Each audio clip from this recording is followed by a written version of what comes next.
পলিথিনটা আমি নিষিদ্ধ করতে চাওয়া না চাওয়ার কিছু না। পলিথিন 2002 সাল থেকে বাংলাদেশে নিষিদ্ধ। 2004 থেকে 2006 এই নিষেধাজ্ঞা প্রয়োগ হয়েছিল মার্কেট মনিটরিং এবং উৎপাদন নিয়ন্ত্রণের মাধ্যমে। আমি যখন এই অবস্থানে আসিনি, সারাক্ষণ সবাইকে বলতে শুনেছি পলিথিন ব্যাগটা বন্ধ করবেন কবে, এটা কেন বন্ধ হয় না, কি করা যায়। তো বিকল্প, necessity is the mother of invention. আপনি যদি মনে করেন যে পলিথিনের বিকল্প আগে বাজারে আসবে তারপরে আপনি পলিথিন বন্ধ করবেন, ওই কাজ আর কখনো সফল হবে না। কিন্তু বিকল্প না এনে সম্পূর্ণ অপ্রস্তুত অবস্থায় কিন্তু আমরা কাজে যাইনি। আপনি খেয়াল করবেন যে প্রাথমিকভাবে টার্গেট করা হয়েছে শুধুমাত্র সুপার শপগুলোকে।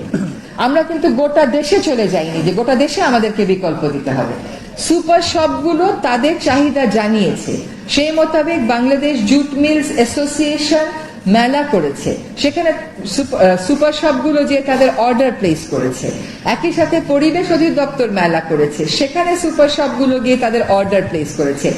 এবং আপনি জেনে খুশি হবেন যে গতকাল রাত থেকে সুপার শপগুলো একত্রিত হয়ে একটা ঘোষণা দিয়েছে যে আমরা সরকারের এই সিদ্ধান্তের সাথে একমত, স্বাগত জানাই, এবং আমাদের সুপার শপে আমরা কোনো পলিথিন শপিং ব্যাগ বিক্রি দিব না। আপনারা হয় নিজেরা নিয়ে আসবেন যেটা বিদেশে করে, নতুবা আমাদের এখানে বিকল্প থাকবে, আপনারা কিনে নেবেন। এবং আপনাকে আরেকটা কথা আপনাদের সকলের জ্ঞাতার্থে জানাচ্ছি, সেখানেও সুপার শপদেরকে বলা হয়েছে যে আপনারা 10-15 দিন দে আর প্রিপেয়ার, এটা তাদের থেকে বিজ্ঞাপন এসছে এবং তাদের সম্মতি নিয়ে তারা আমাদেরকে বলেছে 1 অক্টোবর থেকে পারবে, তাই আমরা 1 অক্টোবর থেকে শুরু করেছি। 15 দিন, আমরা 15 দিন পরে তাদের সাথে আবার বসবো, যেটা বাস্তবায়নে কোথাও তাদের কোনো সমস্যা হচ্ছে কিনা, এবং সে মোতাবেক আবার রিভিউ করা হবে। কিন্তু একটা আইন আছে, আইনটাকে মানতে হবে। এটা 2002 থেকে একটা আইন, বাংলাদেশ প্রথম দেশ ছিল এটা ব্যান করার, বাংলাদেশে এটা কন্টিনিউ করলো না। অথচ আপনি উন্নত বিশ্ব তো বাদ দেন, আপনি উন্নয়নশীল বিশ্বেও যাবেন। সেদিন আমাদের পরিবেশ অধিদপ্তরের একজন চেন্নাই থেকে ফেরত এসে বলল একটা দোকানেও কোনো প্লাস্টিক শপিং ব্যাগ নেই।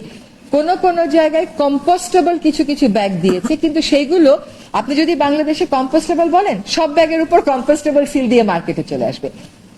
ওরা কেমন ভাবে নিয়ন্ত্রণ করেছে, ব্যাগের উপর একটা বার কোড দিয়ে দিয়েছে। তো সেই বার কোড গুলো দেয়া, স্ট্যান্ডার্ডাইজ করা, এটার জন্য আমরা বিএসটিআই এর সাথেও বসছি। কাজে অপ্রস্তুত অবস্থায় গোটা বাংলাদেশে কার্যকর করা হচ্ছে না, শুধুমাত্র ঢাকা শহরের সুপার শপগুলোতে বাস্তবায়ন করা হচ্ছে, এবং তারা তাদের প্রস্তুতি নিয়েছে বলে গতকাল তারা ঘোষণা দিয়ে জানিয়েছে।